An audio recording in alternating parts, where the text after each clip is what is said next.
C'est l'histoire de Claire, une femme de 35 ans qui a construit sa vie loin du regard de sa famille, en silence, avec obstination. Une vie que personne ne connaissait vraiment. Ce soir-là, elle portait une robe bordeaux et un secret de 6 ans. Ce qui suit, c'est ce qu'il en a coûté. Et ce que ça lui a rapporté. Cette histoire est une fiction. Les personnages, les situations et les lieux décrits sont imaginaires et ne représentent aucune personne réelle. Ce soir-là, Claire avait mis la robe bordeaux parce que c'était la seule qu'elle possédait qui convenait à ce genre de soirée.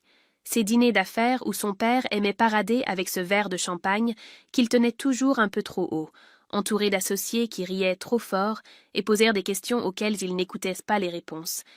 Et elle s'était habillée seule dans leur appartement du 3e arrondissement pendant qu'Étienne lisait dans le salon sans rien dire, parce qu'il savait depuis 6 ans qu'il y avait des batailles qu'elle devait mener seule, et que celle-là en faisait partie. Il lui avait embrassé l'épaule avant qu'elle parte, juste ça, et elle avait senti dans ce geste simple tout ce qu'il ne disait pas, cette façon qu'il avait de la tenir sans jamais l'emprisonner. Et elle avait pensé en descendant les escaliers que c'était exactement pour ça qu'elle l'avait épousé dans cette petite mairie du 7e arrondissement de Lyon, un mardi matin de novembre, devant 3 témoins et un greffier qui bâillait.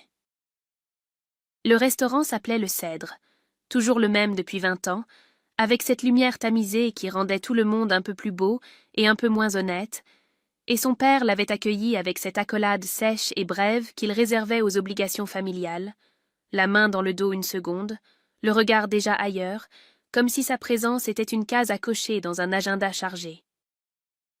Sa mère portait le collier de perles, celui qu'elle sortait pour les occasions importantes, et son sourire ne montait pas jusqu'aux yeux. Il y avait 6 personnes autour de la table, des noms qu'elle avait déjà entendus. Maître Fontaine avec ses lunettes cerclées d'or, les époux Bergerac qui finissaient chacun les phrases de l'autre, un certain Delorme, dont elle ne situait pas exactement la fonction, mais dont la montre indiquait clairement la position sociale, et elle s'était assise, avait déplié sa serviette, avait souri aux bonnes personnes au bon moment, parce qu'elle connaissait ce théâtre depuis l'enfance et qu'elle en maîtrisait tous les codes sans en partager aucune des valeurs. Pendant 1 heure, tout s'était passé correctement. Puis son père avait rempli son verre une 3e fois et quelque chose dans son regard avait changé. Cette légère détente qui chez lui n'annonçait jamais rien de bon, ce relâchement des épaules qui précédait toujours les mots qu'il n'aurait pas dû prononcer, et il avait posé les yeux sur elle avec cet air de confidence qu'il prenait quand il voulait faire rire à ses dépens. Ma fille, elle est architecte, vous savez, indépendante, ce qui signifie en clair qu'elle travaille beaucoup pour pas grand-chose. Il avait souri à Delorme, complice, et Delorme avait souri en retour parce que c'est ce qu'on fait quand celui qui tient l'addition sourit. 35 ans célibataire, aucune perspective sérieuse. Un gâchis, franchement. On ne comprend pas toujours ses enfants. Sa mère avait baissé les yeux sur son assiette, puis les avait relevés avec ce sourire gêné qu'elle utilisait depuis 30 ans pour traverser les moments difficiles sans les affronter, et elle avait murmuré presque pour elle-même, comme si c'était une évidence mélancolique plutôt qu'une cruauté, elle finira seule. Et Claire avait entendu dans ces 3 mots toute une vie de petites lâchetés accumulées, toutes ces fois où sa mère avait choisi le silence plutôt que de prendre sa défense. Elle avait regardé sa flûte de champagne, les bulles qui montaient régulières et indifférentes, et elle avait pensé à Étienne, à ses mains larges couvertes de poussière de chantier le soir, à sa façon de faire le café le dimanche matin sans qu'on le lui demande, à ce rire qu'il avait eu dans la mairie quand le greffier avait failli prononcer son prénom de travers, et quelque chose en elle s'était mis en place avec la précision froide d'une décision qu'on a trop longtemps repoussée. Elle avait posé la flûte. « Je ne suis pas seule. Je suis mariée depuis 6 ans. Vous n'avez jamais été invité. » Le visage de sa mère avait changé de couleur de cette façon qu'on ne voit qu'une fois dans une vie, cette pâleur qui vient quand quelque chose de fondamental vient de basculer et qu'on le comprend avant même d'avoir pu réfléchir, et son père avait reposé son verre brusquement sur la nappe blanche, et le son avait résonné dans le silence soudain de la table comme quelque chose qui se brise. « Explique-toi, tout de suite. » Claire avait regardé les autres convives, leurs visages figés entre gêne et fascination, puis elle avait regardé cet homme qui avait mesuré sa vie entière à l'aune de ce qu'elle n'était pas, et elle avait pris son sac, s'était levée sans précipitation, et avait dit simplement pas ici. Dehors, l'air de Lyon était frais et propre. Elle avait marché jusqu'au parking, composé le numéro d'Étienne, et il avait décroché à la deuxième sonnerie comme il le faisait toujours. « C'est fait, » avait-elle dit. Un silence, puis sa voix à lui, grave et sans affolement. « Comment tu vas ?» Elle avait regardé la rue devant elle, les lumières, les passants, la ville qui continuait sans se soucier de rien. « Je ne sais pas encore. » Ce qu'elle ne savait pas non plus, c'est ce que son père était capable de faire quand on lui retirait le contrôle, et elle allait l'apprendre beaucoup plus vite qu'elle ne l'imaginait. Claire avait 19 ans la première fois qu'elle avait compris ce que signifiait vraiment le mot « espace ». Pas l'espace vide et froid de son enfance, dans cet appartement du 8e arrondissement, où son père occupait toutes les pièces sans jamais les habiter, mais l'espace comme quelque chose qu'on conçoit, qu'on décide, qu'on offre aux gens pour qu'ils puissent y devenir eux-mêmes, et c'était un professeur de première année à l'école d'architecture qui avait dit ça sans même s'en rendre compte entre deux phrases sur les contraintes structurelles. Et elle avait noté la phrase dans la marge de son carnet avec l'impression que quelqu'un venait de nommer quelque chose qu'elle portait depuis toujours, sans pouvoir le formuler. Chez ses parents, l'espace avait toujours appartenu à son père. Il n'y avait pas eu de violence, pas de cris, rien de ce qu'on raconte facilement.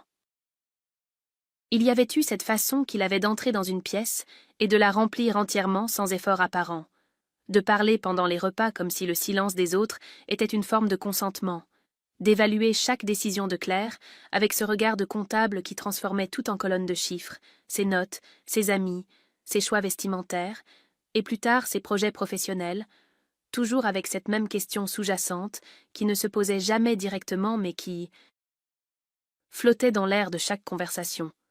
Est-ce que ça rapporte quelque chose? Est-ce que ça mène quelque part? Est-ce que tu vas finir par valoir ce qu'on a investi en toi?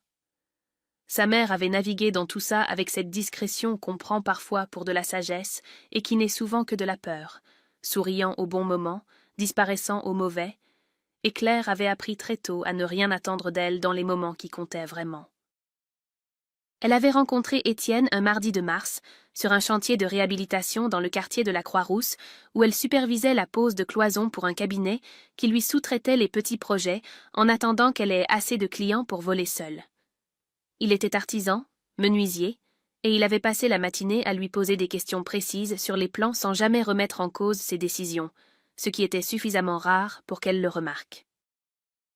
Ils avaient déjeuné ensemble par hasard à la boulangerie du coin, puis le lendemain par choix, puis la semaine suivante dans un restaurant du Vieux-Lyon, où il avait commandé pour elle sans lui demander parce qu'il avait retenu ce qu'elle avait dit préférer 3 jours plus tôt, et ce détail si simple l'avait touchée d'une façon qu'elle n'avait pas anticipée.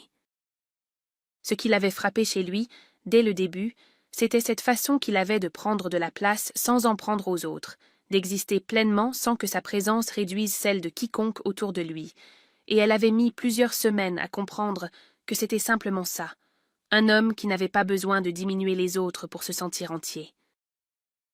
Il s'était marié 18 mois plus tard dans la mairie du 7e arrondissement, un mardi matin de novembre parce que c'était le seul créneau disponible avant janvier et qu'il n'avait pas voulu attendre, avec pour témoin sa collègue Nadia et le frère d'Étienne venus spécialement de Grenoble. Et le greffier avait failli appeler Claire Claire-Marie, en lisant trop vite, ce qui avait fait rire Étienne d'un rire si franc et si soudain que même le greffier avait souri malgré lui. Elle n'avait pas invité ses parents. Ce n'était pas une décision prise dans la colère, pas une vengeance planifiée, juste la certitude tranquille que leur présence aurait transformé ce matin simple et juste en quelque chose qu'il aurait fallu gérer, expliquer, défendre, et qu'Étienne méritait mieux que ça, qu'elle méritait mieux que ça, que ce mariage était à eux et à personne d'autre. Elle y avait pensé parfois, ces 6 dernières années, à ce moment où il faudrait le dire, sans jamais imaginer que ce serait dans un restaurant feutré devant des associés en costume, avec un verre de champagne dans la main et le parfum d'aftershave de son père dans l'air, ce parfum de bois de santal qu'elle associait depuis l'enfance au silence qui précède les mauvaises nouvelles. Maintenant c'était dit. Et en marchant vers sa voiture ce soir-là, elle sentait quelque chose qu'elle n'avait pas ressenti depuis longtemps. Pas de la fierté exactement, plutôt cette légèreté qui vient quand on pose enfin un poids qu'on portait depuis si longtemps qu'on avait fini par oublier qu'il était là. Son téléphone vibra dans sa main. Le prénom de son père s'afficha sur l'écran. Elle éteignit l'écran et continua de marcher. Étienne avait fait le café avant qu'elle se lève, comme tous les matins, et il avait posé la tasse sur la table de nuit sans rien dire, sans poser de questions, sans ce regard inquiet que d'autres auraient eu dans la même situation, et Claire avait regardé ce geste simple pendant quelques secondes avant de prendre la tasse, parce qu'elle savait que c'était sa façon à lui de dire qu'il était là et que le reste pouvait attendre. Son téléphone affichait 17 appels manqués de son père. Elle avait bu son café jusqu'à la dernière gorgée, avant de rappeler, parce qu'il y avait dans ce choix quelque chose d'important, une façon de décider elle-même du moment, de ne pas se laisser convoquer comme on l'avait toujours fait, et quand elle avait finalement composé le numéro, sa voix à elle était posée, et la sienne à lui ne l'était pas du tout. Demain, 18 heures, tu viens avec lui. Pas de bonjour, pas de préambule.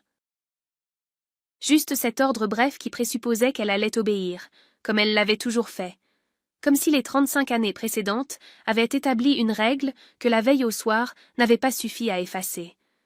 Elle avait dit oui, parce que cette conversation-là méritait d'être faite en face. Ils étaient arrivés ensemble le lendemain, Étienne avec cette façon qu'il avait de marcher dans les espaces inconnus, calme et attentif, sans chercher à impressionner ni à se faire oublier. Et Claire avait senti, en poussant la porte de l'appartement de ses parents, cette odeur familière de cire et de renfermé qui lui rappelait chaque dimanche d'enfance passé à attendre que le repas se termine pour pouvoir partir. Sa mère les attendait dans le salon, les mains croisées sur les genoux, le visage de quelqu'un qui a peu dormi et beaucoup réfléchi. Son père était debout devant la fenêtre, dos tourné, et il ne s'était pas retourné immédiatement, ce qui était une façon de faire sentir son mécontentement avant même que quoi que ce soit ait été dit. Quand il s'était enfin retourné, son regard était allé directement sur Étienne, pas sur Claire, et il l'avait examiné avec cette lenteur calculée qu'il utilisait dans les négociations professionnelles, comme si l'homme devant lui était un dossier à évaluer plutôt qu'une personne à rencontrer. « Donc c'est vous ?» Étienne n'avait pas bougé. « Oui, je m'appelle Étienne Maréchal. » Son père avait laissé passer un silence, puis « Menuisier. » « Qui ?»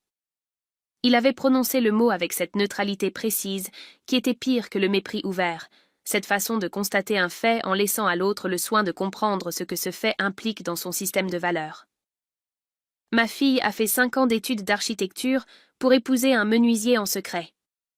Votre fille a fait 5 ans d'études d'architecture et elle est devenue une excellente architecte. » Étienne avait dit ça sans hausser la voix, sans agressivité, avec cette tranquillité des gens qui n'ont rien à prouver. Le reste ne vous appartient pas. Claire avait vu quelque chose changer imperceptiblement dans le visage de son père. Pas de la colère, quelque chose de plus profond, la surprise de quelqu'un qui n'est pas habitué à ce qu'on lui réponde sans chercher son approbation. Sa mère avait regardé Étienne avec une expression qu'elle n'avait pas su déchiffrer immédiatement, entre l'inconfort et quelque chose qui ressemblait, peut-être, à une forme de reconnaissance. Son père s'était repris rapidement, comme il le faisait toujours. « Vous comprendrez que nous ayons besoin de temps, que cette situation est difficile à accepter pour nous. »« Je comprends que vous soyez surpris, » avait dit Claire.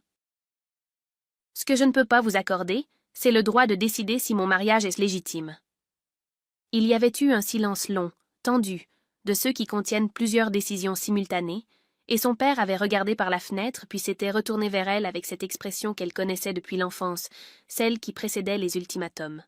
« Tu choisis. C'est lui ou c'est nous. » Claire avait regardé Étienne. Il ne lui faisait pas signe, ne cherchait pas à influencer, simplement là, les mains dans les poches, patient comme quelqu'un qui a confiance dans la personne qu'il aime. Elle s'était retournée vers son père. « J'ai déjà choisi, il y a 6 ans. » La rupture n'avait pas fait de bruit.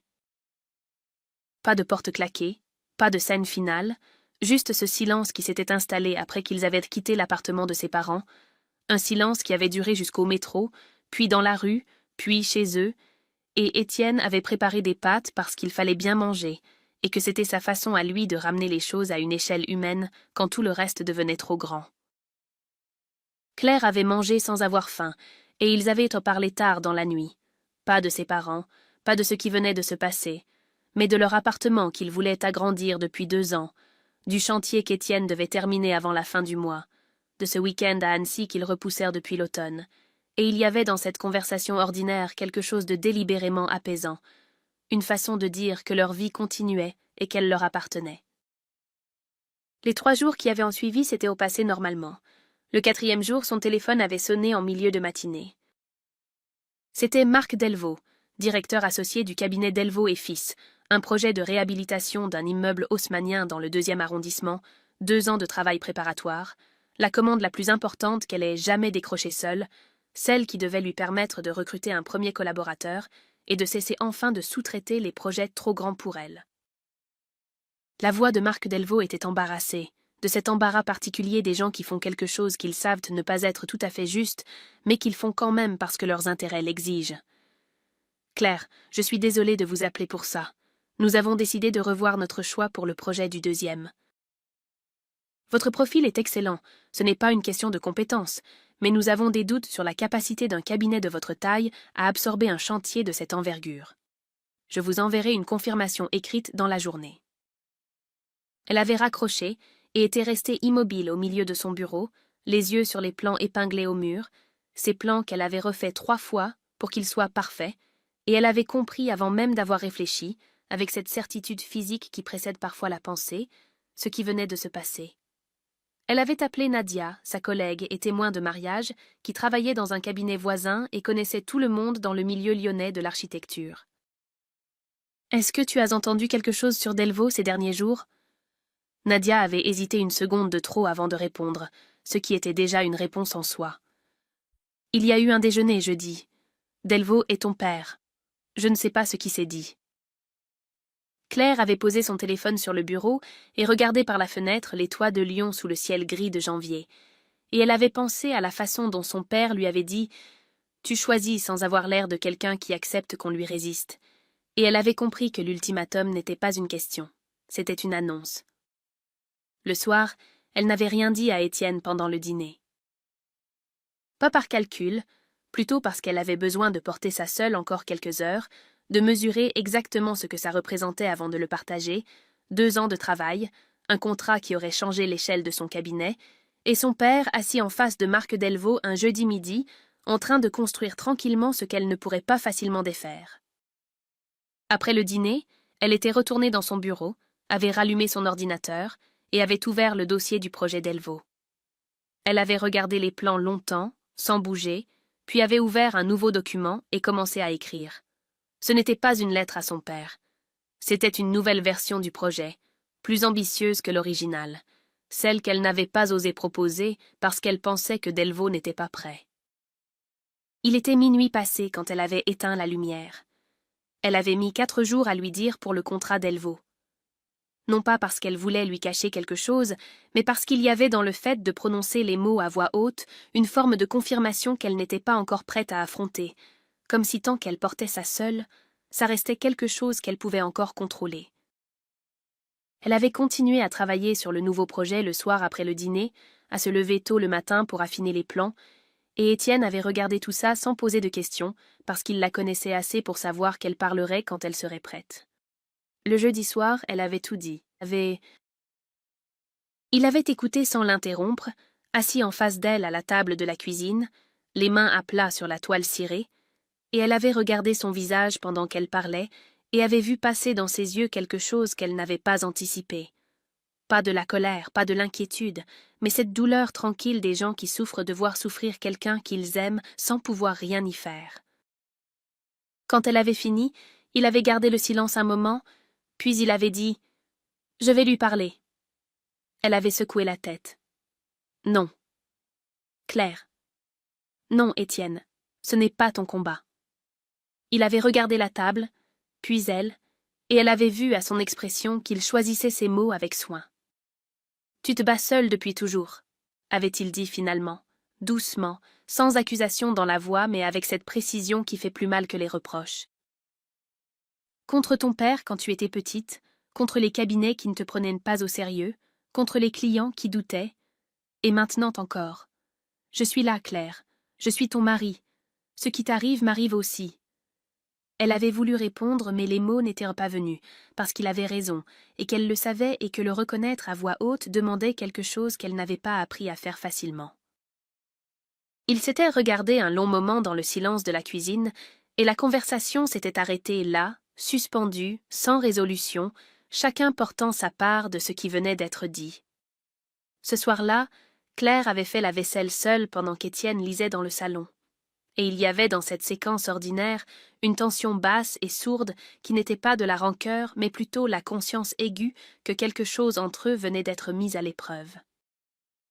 Le lendemain matin, il était parti tôt sur un chantier sans la réveiller, ce qu'il ne faisait jamais d'habitude, et elle avait trouvé le café préparé et sa tasse posée à côté de la cafetière, ce geste quotidien maintenu malgré tout, et elle avait bu ce café debout dans la cuisine en pensant qu'il y avait des façons de tenir à quelqu'un qui ne passait pas par les mots.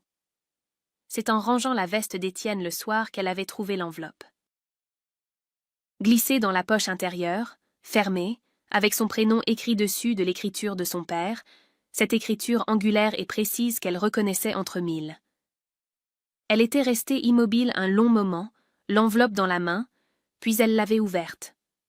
C'était une lettre courte, 3 paragraphes, rédigée avec ce style formel que son père utilisait quand il voulait donner du poids à ce qu'il écrivait. Il s'adressait à Étienne.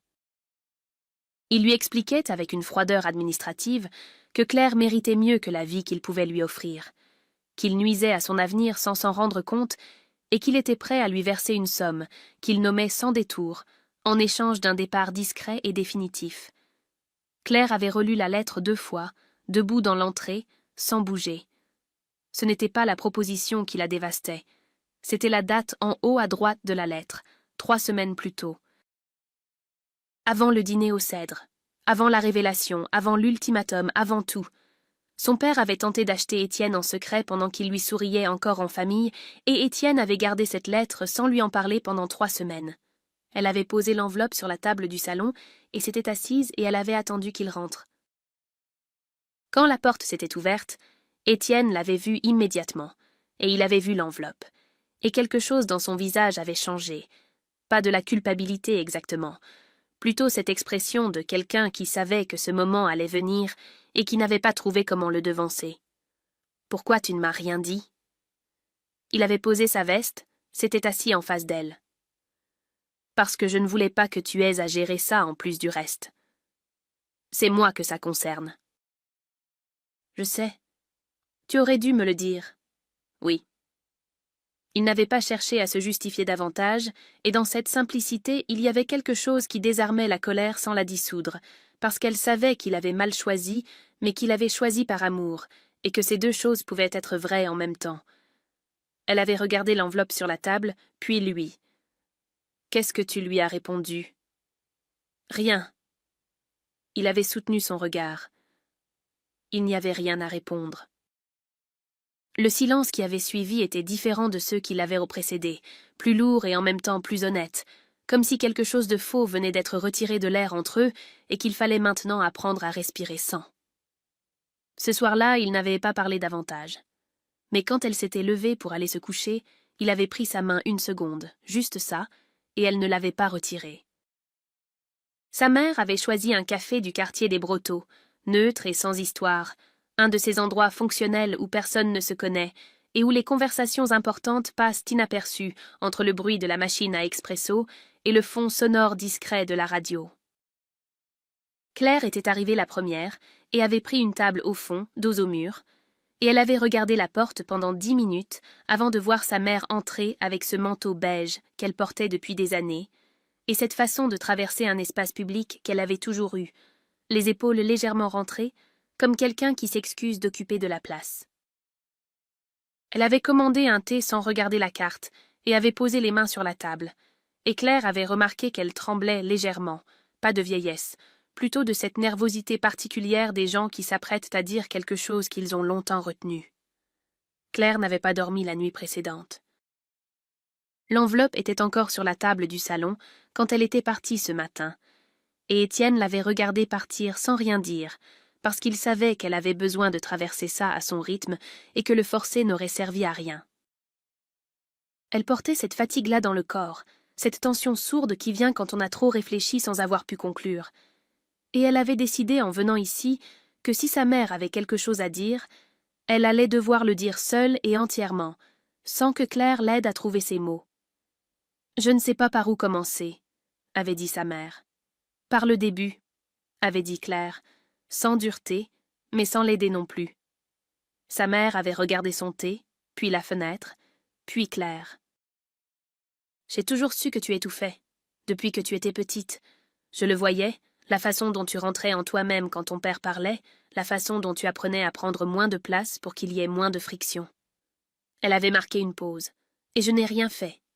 Claire n'avait pas répondu. Elle attendait.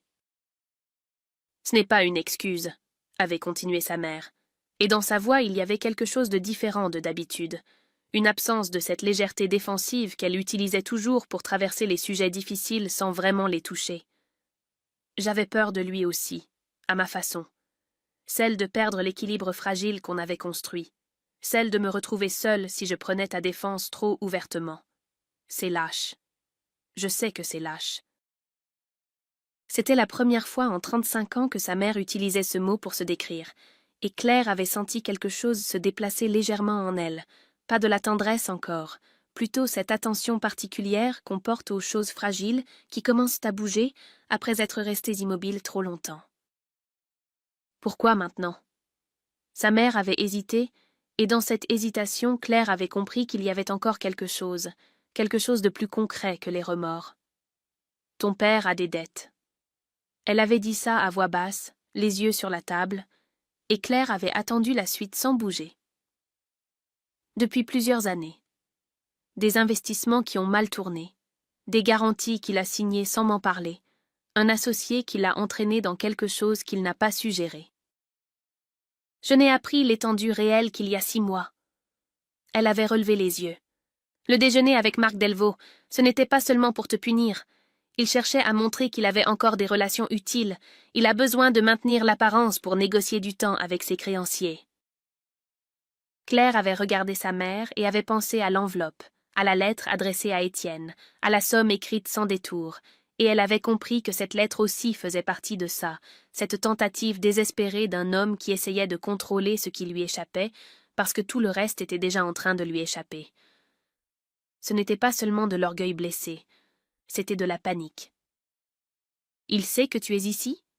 « Non. » Un silence s'était installé entre elles, et Claire avait senti le poids de tout ce qui n'avait pas été dit pendant des années, toutes ces conversations qui auraient dû avoir lieu et qui n'avaient jamais eu lieu, et elle avait pensé qu'il était peut-être trop tard pour rattraper tout ça, ou peut-être pas, et qu'elle n'avait pas encore assez de recul pour savoir.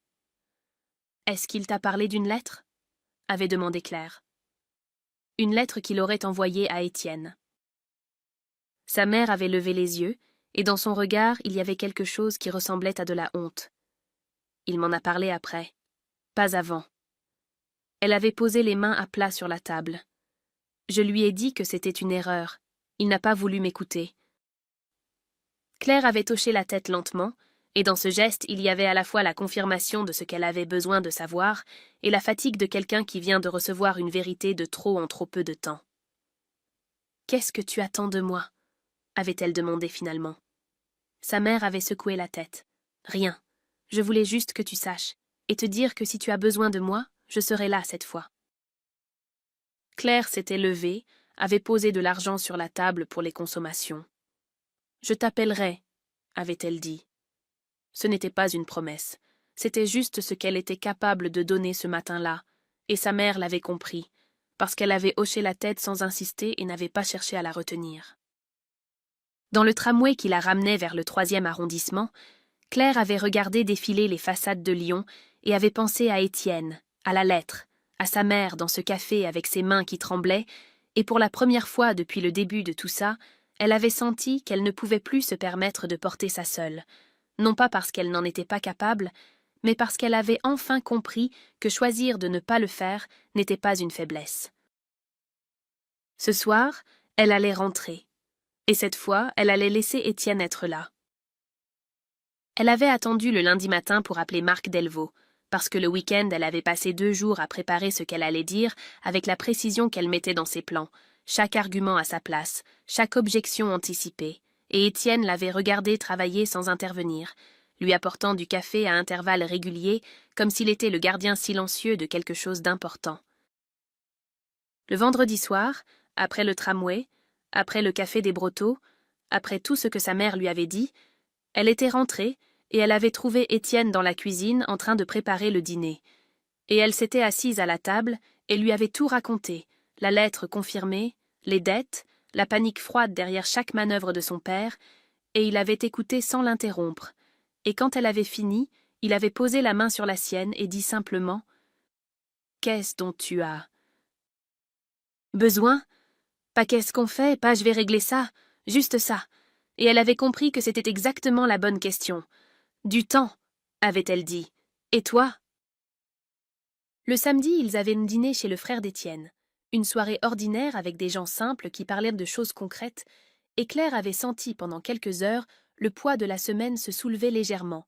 Cette capacité qu'avait Étienne à lui rappeler par sa seule présence qu'il existait un monde en dehors de son père et de ses manœuvres. Le dimanche, elle avait finalisé le nouveau projet. Ce n'était plus seulement une révision du dossier original. C'était une proposition entièrement repensée, plus ambitieuse dans sa conception, plus précise dans son traitement des contraintes techniques, avec une approche des matériaux que le premier projet n'avait pas osé. Et elle savait en le regardant que c'était le meilleur travail qu'elle ait jamais produit, que la colère et l'humiliation avaient fait ce que la tranquillité n'aurait peut-être pas réussi à faire, l'avaient poussée au-delà de ce qu'elle s'autorisait habituellement. Le lundi à 9h précise, elle avait composé le numéro de Marc Delvaux.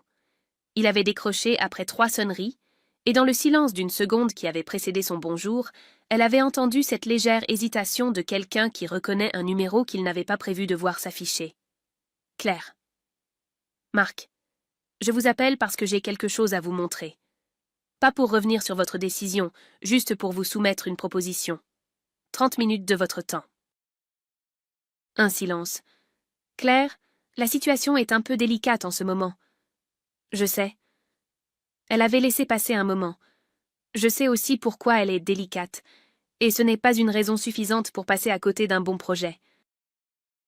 Il y avait eu un silence plus long cette fois, et dans ce silence, elle avait senti qu'il pesait quelque chose, la loyauté qu'il devait à son père contre son propre intérêt professionnel, et que ces deux choses n'étaient pas aussi bien alignées qu'il l'aurait voulu. « Jeudi à 14h, avait-il dit finalement. Mon bureau. » Elle avait raccroché, et était restée assise un moment les mains à plat sur le bureau, le cœur battant plus fort qu'elle ne l'aurait voulu, parce qu'elle savait que jeudi ne serait pas suffisant, qu'une réunion ne suffirait pas à défaire ce que son père avait construit en un déjeuner, mais que c'était quand même quelque chose, une porte entr'ouverte, et qu'elle n'avait pas besoin de plus pour l'instant. Le jeudi, elle était arrivée avec le dossier imprimé et les plans roulés sous le bras, et Marc Delvaux l'avait reçu avec cette politesse légèrement tendue des gens qui ne sont pas tout à fait à l'aise avec ce qu'ils font. Elle avait déroulé les plans sur sa table de réunion sans préambule et avait commencé à parler, et elle avait senti au bout de 5 minutes que quelque chose changeait dans son attention, cette façon qu'il avait eue de se pencher légèrement en avant, de poser des questions sur les matériaux, sur le traitement des façades, sur la gestion du calendrier de chantier. À la fin de la présentation, il avait regardé les plans un long moment sans rien dire. « Très nettement au-dessus du projet initial, avait-il dit, et dans sa voix il y avait quelque chose qui ressemblait à un regret sincère. Le problème n'est pas là, Claire. Je sais où est le problème. Il avait levé les yeux. Alors vous comprenez que ma position est compliquée. Je comprends que vous avez des intérêts à ménager. » Elle avait commencé à rouler ses plans avec soin, sans précipitation. « Ce que je vous demande, c'est de décider sur la base du travail, pas sur la base d'un déjeuner. Prenez le temps qu'il vous faut. » Elle avait laissé un exemplaire du dossier sur sa table et était partie. Dans l'ascenseur qui descendait vers le hall, elle avait regardé son reflet dans les portes en métal brossé et avait pensé qu'elle avait bien fait, qu'elle avait dit ce qu'il fallait dire sans rien demander qu'elle n'aurait pas pu assumer. Mais elle savait aussi que Marc Delvaux allait appeler son père avant la fin de la journée et que son père allait répondre, et que la semaine qui venait allait dépendre de ce que ces deux hommes allèrent se dire dans une conversation à laquelle elle n'aurait pas accès. Ce soir-là, en rentrant, Elle avait ouvert son ordinateur et commencé à préparer discrètement un dossier sur les dettes de son père. Pas pour s'en servir comme d'une arme, mais pour avoir en main ce que sa mère lui avait confié, mis en ordre, documenté, parce qu'elle avait appris depuis longtemps que la vérité posée calmement au bon moment valait mieux que n'importe quelle confrontation. Elle attendrait. Mais elle serait prête. Marc Delvaux avait rappelé le mercredi matin, 8 jours après leur réunion, et Claire était dans son bureau en train de travailler sur un autre dossier quand le téléphone avait sonné, et elle avait regardé le nom s'afficher un moment avant de décrocher, parce qu'elle avait appris ces dernières semaines à ne pas se précipiter vers les choses, à laisser venir ce qui venait sans courir à sa rencontre. Claire. Il avait marqué une pause brève. Le projet est à vous. Elle n'avait rien dit immédiatement. Pas de soulagement explosif, pas de victoire proclamée, juste ce silence de quelques secondes qui était sa façon à elle d'accueillir les choses importantes sans les abîmer par une réaction trop rapide. La nouvelle proposition est exceptionnelle, avait continué Marc Delvaux, et dans sa voix il y avait quelque chose qui ressemblait à un soulagement, celui de quelqu'un qui a finalement choisi le bon camp après avoir hésité trop longtemps. Honnêtement, c'est le meilleur dossier qu'on ait reçu sur ce type de projet depuis plusieurs années, et j'aurais dû m'en tenir à ça dès le début. Elle avait dit merci, simplement, sans l'absoudre, mais sans le condamner non plus, parce que ce qui comptait maintenant n'était pas ce qu'il avait fait, mais ce qu'il venait de décider, et que les deux choses méritèrent d'être traitées séparément. Après avoir raccroché, elle était restée assise un long moment, les mains sur le bureau, et elle avait pensé au dimanche où elle avait redessiné le projet entier jusqu'à minuit, à la colère froide qui l'avait tenue éveillée, à Étienne qui avait posé une couverture sur ses épaules sans rien dire avant d'aller se coucher. Et elle avait compris que ce contrat n'était pas seulement une victoire professionnelle, c'était la preuve que son père n'avait pas réussi à l'atteindre là où elle était, vraiment forte. Le soir, elle avait ouvert une bouteille de vin que leur avait offerte le frère d'Étienne pour leur anniversaire de mariage, un Bourgogne qu'ils gardèrent depuis 2 ans pour une occasion qui le méritait, et Étienne avait souri en la voyant sortir la bouteille sans qu'elle ait besoin de lui expliquer pourquoi. 3 jours plus tard, son père avait sonné à leur porte. Elle ne l'attendait pas, ou plutôt elle s'y attendait d'une façon abstraite, sachant que Marc Delvaux lui avait certainement annoncé sa décision et que son père n'était pas homme à encaisser une défaite sans chercher à reprendre la main, mais elle ne savait pas quand ni sous quelle forme, et le voir sur le palier un samedi matin, seul, sans sa veste de costume habituelle, dans un pull qu'elle ne lui avait jamais vu, l'avait surprise d'une façon qu'elle n'avait pas anticipée. Elle l'avait fait entrer parce que c'est ce qu'on fait, parce qu'il était son père malgré tout. Et Étienne s'était levé du canapé et avait dit bonjour avec cette politesse tranquille qui n'excluait rien. Puis il avait pris sa veste et était sorti acheter du pain sans qu'on le lui demande, cette façon qu'il avait de comprendre ce qui était nécessaire et de se mettre en retrait exactement au bon moment. Son père s'était assis dans le fauteuil près de la fenêtre et avait regardé ses mains un moment avant de parler. « Les associés sont au courant pour les dettes. Je ne sais pas comment, mais ils sont au courant. » Claire n'avait pas répondu. Fontaine veut restructurer. Delorme se retire du prochain projet. Il avait levé les yeux. Tu es au courant de quelque chose? Elle l'avait regardé avec cette clarté qu'on atteint quand on n'a plus peur de la réponse qu'on va donner. J'ai mis en ordre ce que maman m'avait dit. Je n'ai rien fait de plus. La vérité s'est déplacée toute seule. Il avait semblé vouloir répondre quelque chose, puis s'était ravisé, et dans ce mouvement interrompu, elle avait vu quelque chose qu'elle n'avait presque jamais vu sur son visage. De la fatigue. Une fatigue réelle. Pas de la tristesse, mais l'épuisement de quelqu'un qui a soutenu une façade trop longtemps et qui commence à sentir le poids de ce qu'elle lui a coûté. « La lettre que tu as envoyée à Étienne, » avait dit Claire. « C'était une erreur. » Son père avait baissé les yeux. Pas de déni, pas de justification. Juste ce silence d'un homme qui sait qu'il est allé trop loin et qui n'a plus les moyens de le nier.